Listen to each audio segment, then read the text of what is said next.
Hello, my name is Dr. Ryan Anderson. I am one of the co-founders of Telos U. This webinar is designed to help you to learn about the work we'll be doing with you on parenting during your child's stay here at Telos U. Now, a lot of times, for most of our families coming in, they're very keenly aware of the changes they're wanting their child to make. And so sometimes it can be confusing that we also have a focus on the parents. It helps to understand a little bit of our understanding of parenting, and that explains why this is something that we help you focus on. So, when we think about parenting, there is a paradox associated with it. The paradox is that your parenting is not about you, it's about your child. But your parenting will require everything that you are. It will show you over and over again your strengths and your weaknesses, and it will invite you to grow like nothing ever before has invited you to grow. And again, in our research here at Telos, we find that one of the best indicators of a positive outcome for our students is that the parents are willing to dig in and do their work. And that is a powerful facilitator and influencer and motivator for the students in their growth and a good indicator of good long-term sustainable improvement. So that's why we put so much effort into helping you with your parenting. Now, as we do so, this is not intended to be a criticism for everyone. We know all of you have been trying very hard for the entirety of your child's life to guide and direct and nurture them. We also know that your child's struggles, for many of you, have become something that has kind of become this consuming force in your world, and in some ways has held you hostage. And so, as we're working on parenting, we do that with all of these things very much in mind. Now, since parenting is about children, it helps to recognize that children go through different stages. And you've experienced this.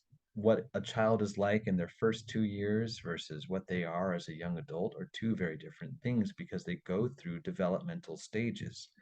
And these developmental stages have been studied very carefully.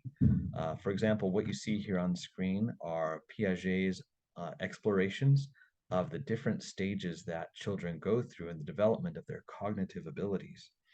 Now, one thing you'll notice here is that Piaget has organized these things based on age, right? From birth to 2 years, they should be gaining things like object permanence, understanding that things still exist when they're not around. They develop their senses, they calibrate their senses. And that as that goes well, that facilitates the developments in the next stage with symbolic thinking and language used. But one of the things that we're aware of is that not every child proceeds through these with all of these developmental stages resolving well, with all of these abilities being developed. And not every child develops according to the time span that's related here. So you can imagine for someone who's born with autism, and one of the challenges of autism is that their senses don't integrate very well. That causes challenges all the way down the line. And also, as their body tries to adapt to the fact that they're having difficulty with that sensory integration, that begins to create further challenges to some of the later developmental stages. So, one of the things that we spend some time thinking about is what your child's development has looked like and where some of these stages have turned out the way they might be expected to, but where there have been deviations and what those deviations are about, because those can help us understand their struggles and the order in which we need to work on things. And of course, the way that you parent a 2 year old is different than the way that you parent a 12-year-old.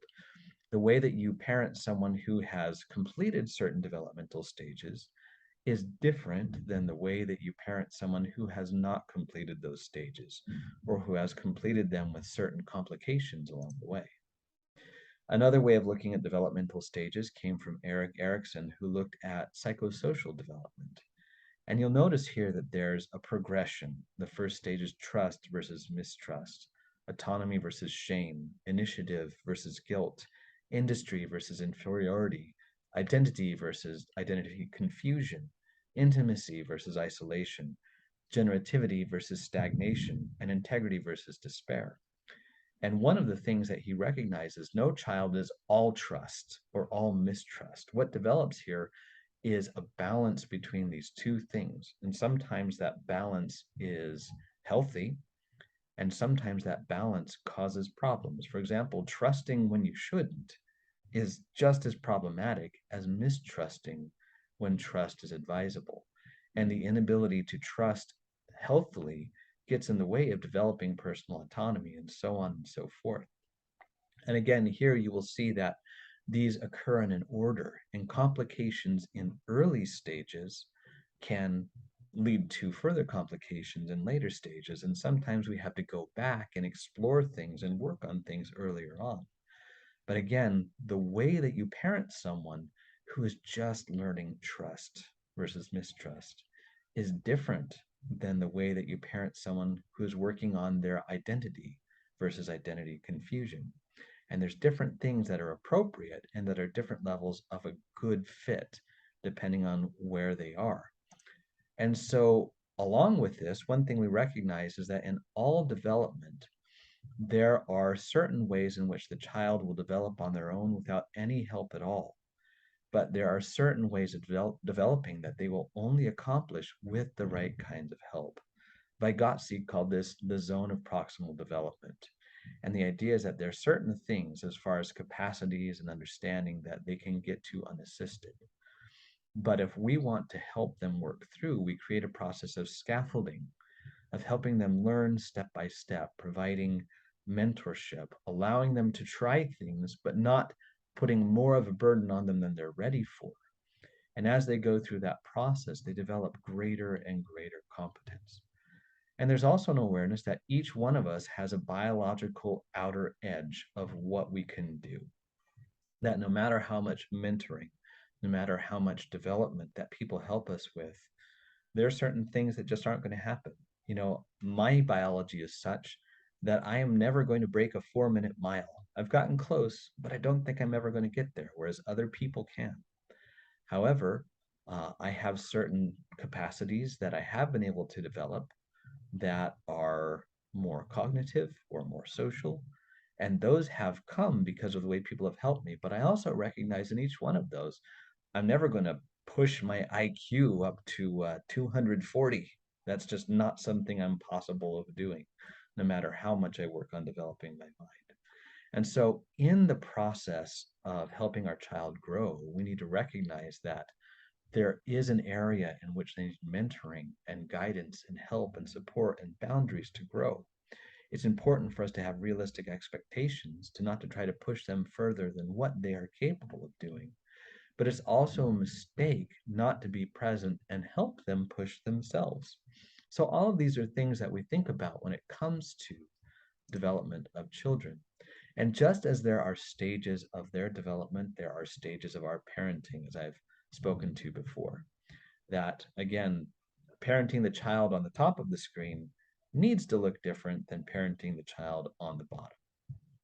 And one of the big hallmarks of effective parenting is that our engagement and our scaffolding and our responsiveness is a good fit for the child's current psychosocial needs in their present stages of development.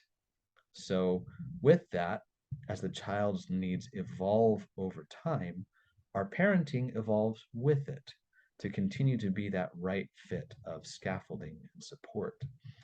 And when we fail to do that, sometimes our parenting can get stuck in the past, or sometimes our parenting is too far in the future, or sometimes we're parenting to the child we don't have, but dreamed we might have. And when those are the cases, part of what we need to do is bring our parenting back in alignment with the child who is actually in front of us. So, one thing to keep in mind all along the way when we're talking about this is don't get lost in thinking my child is 16 or 18 or 20 or 23, and by this age they should be able to do X, and therefore they must do X. It's not about age. it's about stage. And one thing that's common for many of our students is where they are in their stages is not necessarily where they would chronologically be if you pulled up one of these easy charts. These are averages. These are where a lot of people in the population are, but these are not true for everyone. And so rather than getting stuck on the idea of their chronological age, we need to get very clear about where they are developmentally and to work our efforts towards that. But there are common factors that are helpful throughout each one of these stages, no matter where your child is. And we refer to these here at Telos as the layers of effective parenting. We're going to talk about these one at a time. Now, there's a reason that these are stacked. The idea is that the parts of parenting that are further down are the foundational pieces, and that the other ones can only build upon them with the degree of stability that those underneath pieces have. So, for example, it's very hard to be consistent in our parenting if we are really struggling with our self management. And so, all along the way, recognizing if we want to be better at being effectively responsive to our child, we have to evaluate how we're doing with our self management, our healthy expectations, our collaboration and unity, and our healthy boundaries. And we may need to strengthen some of those things in order for us to grow in our effective responsiveness. So, all along the way, whenever we feel like we might be struggling with a certain layer of parenting, we're always going to want to be looking underneath to see how are we doing with that foundation that allows us to develop that particular layer.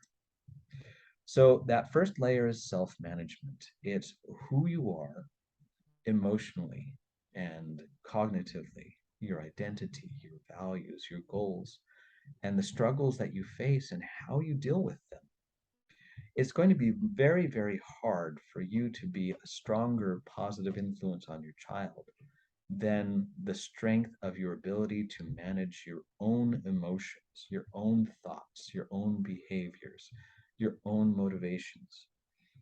It's hard to parent a child into things that you've not been able to reach yourself yet either. So there are some very important things to kind of look at from the beginning. How are you at self-care?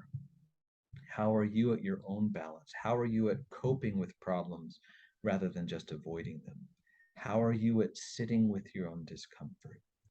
How do you manage when your child is anxious? Does their anxiety become your anxiety? Do you find that you step in and take control? Do you not know how to deal with those things effectively? And does it become something that shuts you down? All of these things are really important. Do you get angry? Do you fly off the hook? Do you become impatient? Do you become pushy? Do you become disengaged? Your ability to learn to manage all of these things is really important and central to everything else you're going to try to do. And the therapists and the teams here at Telos U can help you in these areas. But it's also possible that if you're finding you have specific struggles in these areas, that we might also refer you to work with a therapist who can focus on these things with you directly to help you be effective in the other things that we're working on. So another thing that you'll find is a part of this self-management is way of being.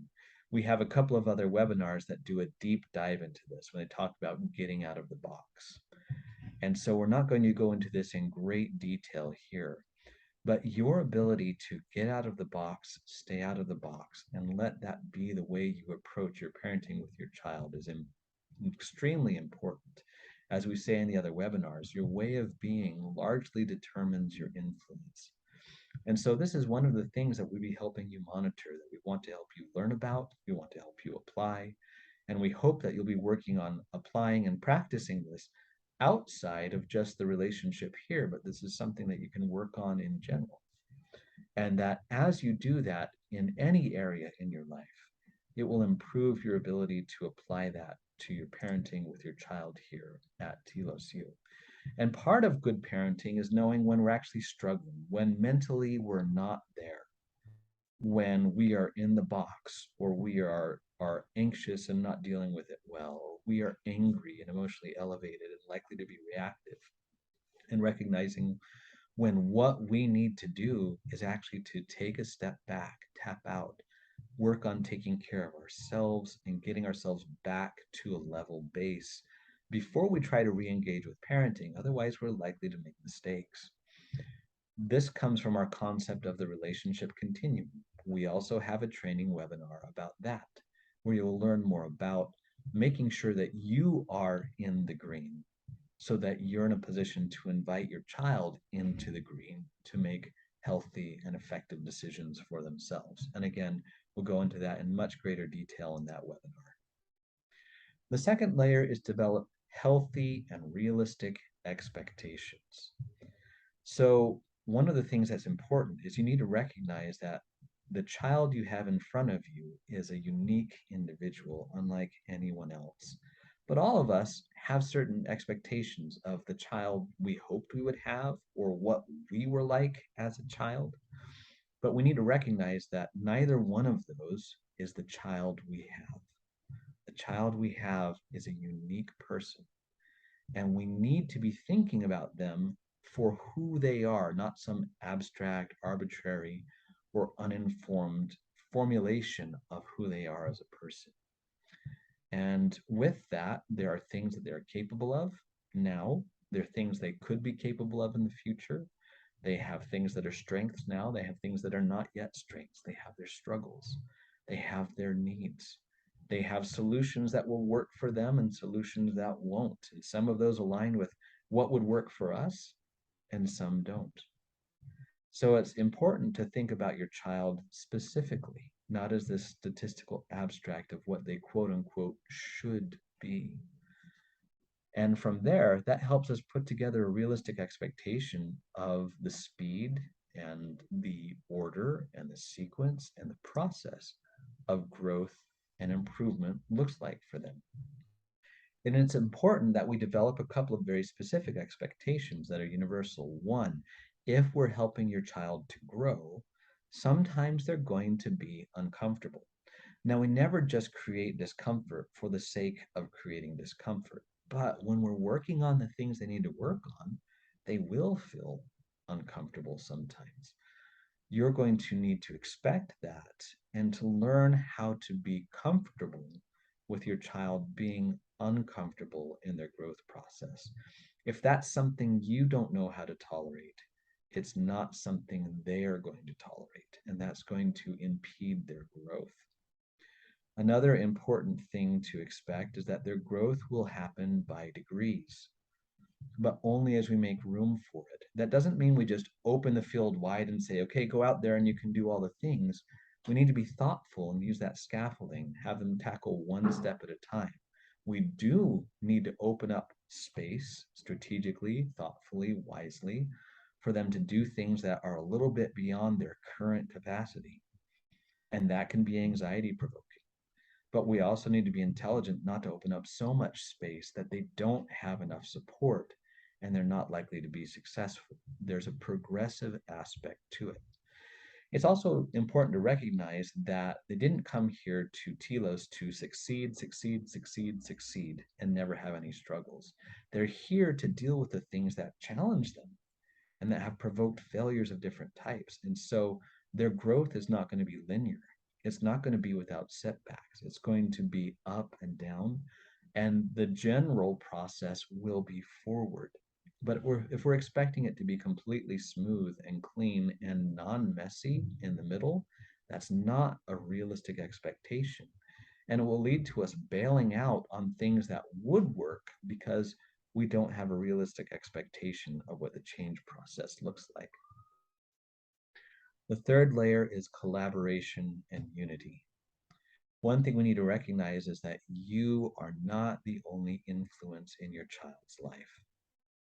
And the ability to which that you can build a community, a collaborative, helpful community with your child, that will accelerate your ability to be an effective parent. And one thing that we need to be aware of is that the child is unlikely to become healthier than the interactions between those involved in guiding and nurturing them.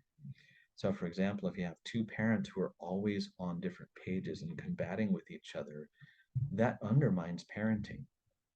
Or if we have parents battling the treatment team here at Telos, that undermines parenting and treatment. And so while we recognize there are differences, we need to find a way to help that interaction be healthy enough to provide a firm base for the child.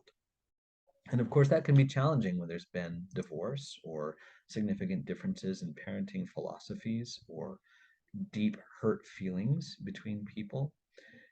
So, one of the things we need to recognize is that those differences become rich ground for the child to divide and conquer.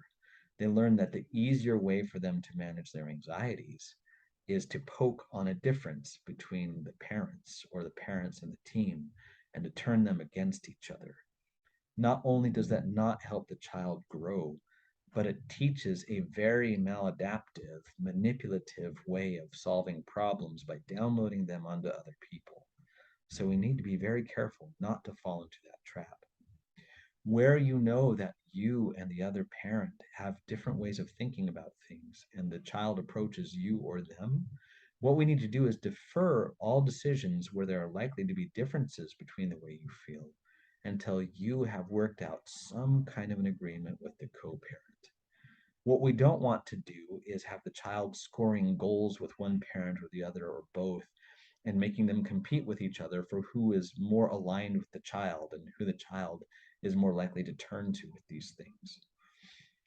Because if things become a question of which parent is going to win in the competitive game of parenting and getting child alignment, then we can be pretty certain that everybody is going to lose, but especially the child. The fourth layer is having healthy boundaries. And it's important to recognize that when we don't have boundaries, it's like not having a map or having a compass. It's like not knowing how to navigate the world around them.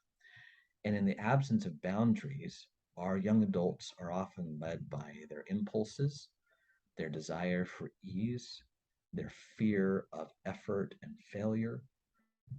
And so we need boundaries to help show them the way towards success and the way towards growth and how to be healthy. That's the purpose of boundaries. And a boundary is saying, look, these are the expectations. They're not going to be overly rigid.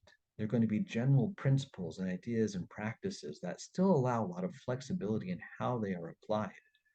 And boundaries also include saying, look, if you cross some of these boundaries, you will now know ahead of time what kinds of responses that you can expect from us so that it's not mysterious to you that, for example, if you're really struggling to manage your technology, that we're going to dial it back. Or if you decide that you are going to try to engage in drug use, which is something self destructive and we can't support, you know that we're going to respond in this way. And our boundaries are not threats, they're not coercive, but they are a clear response of what we're going to do if we find ourselves in those kinds of situations. Now, good boundaries over time can help build up trust, but sometimes students push back and say, oh, you have boundaries, it means you don't trust me. No, trust is a product of consistency over time in the face of adversity. Trust isn't about valuing or loving, it's about recognizing what they're ready for. But boundaries aren't just about trust, they're about capacity. And so avoid the trap of letting yourself get sucked into defining boundaries as a matter of trust. What are some hallmarks of good boundaries? Well, they acknowledges the challenges that the other people are going to have, and they put some structure and some support and some guidelines in place to help them navigate those challenges. They acknowledge the strengths that the other person has, and they allow them room to use those strengths. They are designed to assist in growth, not to coerce or to punish. They should expand over time as growth is demonstrated. And the general principle that we like to follow here is that they can have what they can handle. And as they show that they're handling what they have, that's when we're willing to explore putting more things on the table for them. So having good boundaries removes ambiguity. It helps and comforts because they know what you actually believe, where you actually stand, what you're willing to do to support them, the thinking behind the guidance that you give, but also what they can expect as far as your response if they're struggling. Good boundaries are things that you have thought through. They're not emotionally driven. They're not reactive. They're not punitive.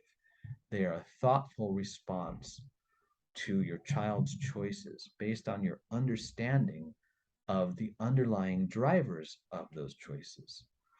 Your boundaries should always be aligned with what's in the best interest of your child. You should never allow yourself to expound your boundaries into something that's going to harm your child. And good boundaries are based on principles and values.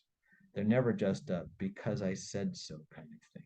There's a reason, there's a purpose, and there's a direction behind each boundary. Keep in mind that if we are not able to set and hold good boundaries, then everything we're trying to do with your child will be like a crumbling foundation. And and people without boundaries tend to seek the easiest path. They tend to flow downhill like water. And like water, they tend to erode and destroy things that they run through. The fifth layer is learning to be effectively responsive. Let's talk a little bit about what this word responsive means. So, the first is comparing being responsive to being reactive. Reactive is having your emotions activated and then acting from those emotions. I'm angry, I'm anxious, I'm distressed, and I let that drive me. Whereas being responsive is I'm seeing what's going on with my child. I'm seeing the struggles they're going through and what they need in the moment. And I calibrate my response to that.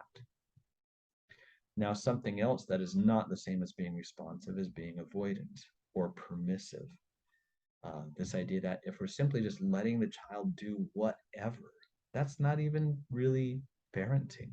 That's not giving guidance. That's not helping them grow. That's allowing entropy to be their parent and allowing downhill to be the only destination they're likely to get to. Responsiveness doesn't mean disengaged, so busy with all of your own concerns and worries that you're at a distance from your child.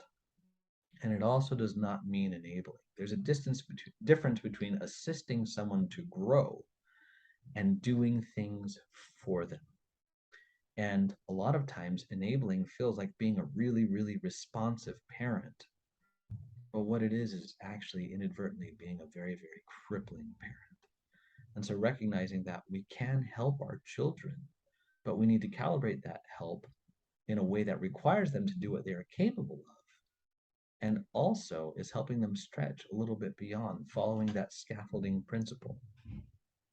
So if we're doing a good job of being responsive, we're going to spend a lot of time, in fact, 80% of our time and energy, not just waiting for something to go wrong and dealing with it, but helping things go right. What you see here on the screen is the pyramid of influence or the peacemaking pyramid.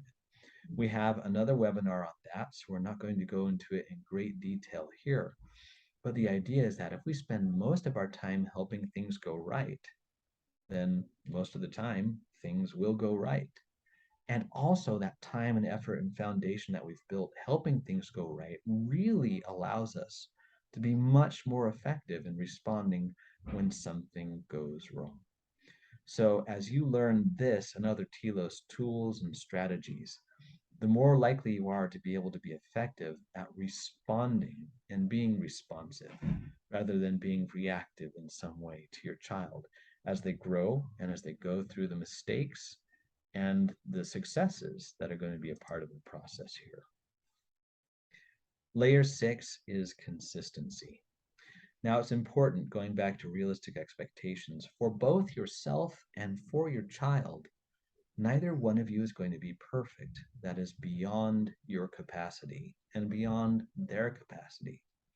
So, part of consistency is knowing that when you have made a mistake, you respond by owning your mistake and being open with your child about it and having very specific things that you're doing to correct that mistake. We do not pretend that we're flawless. We do not pretend that we are incapable of making wrong decisions. In fact, one of the most important things that we can model for your child is the appropriate way to bounce back from having made a mistake. And it's important as you go along to not take vacations from healthy expectations. Sometimes things are going really well. And so we're like, this is great. I no longer have to do some of these things that we've been doing. Well, the reason it's going great is because you're doing the things that you're doing. And if you cease to do what helps things go right, then things have a tendency to cease going right. And so it's one of those recognizing we're developing new patterns and we want to help those new patterns continue. With that, it's important to recognize that old patterns that weren't working do kind of have a gravity well effect, that if we drift too close to them, we can find ourselves being sucked right in unless we're being completely aware and having our eyes open and making sure that we're putting energy into helping create the new patterns proactively. We all have things that are going to challenge our consistency. It may be our energy level, it may be the number of other things that need attention in our lives. It's important that you know what yours are and that you actually have a strategy to deal with them. And that's a strategy that you actively have in play. It's not some in case of emergency plan that you keep on a shelf somewhere. It's an active day to day, this is what I am doing to keep myself engaged in helping things go right and in creating these positive and helpful patterns. Then the last layer is confidence. It's important that you don't panic at the first signs of regression into old patterns, that when you struggle or they struggle, that you don't go and throw your hands up and say, I guess we never accomplished anything, we're way back to square one. That is never the truth. There are going to be hard times, but what you need to work on cultivating inside yourself, and the way you will get there is through your consistency and seeing how this works and experiencing and feeling it for yourself. You will develop trust that hard times and regression will pass if you are persistent with your efforts in solidifying these new patterns that you're working on. So you have to take the long view, a longer perspective.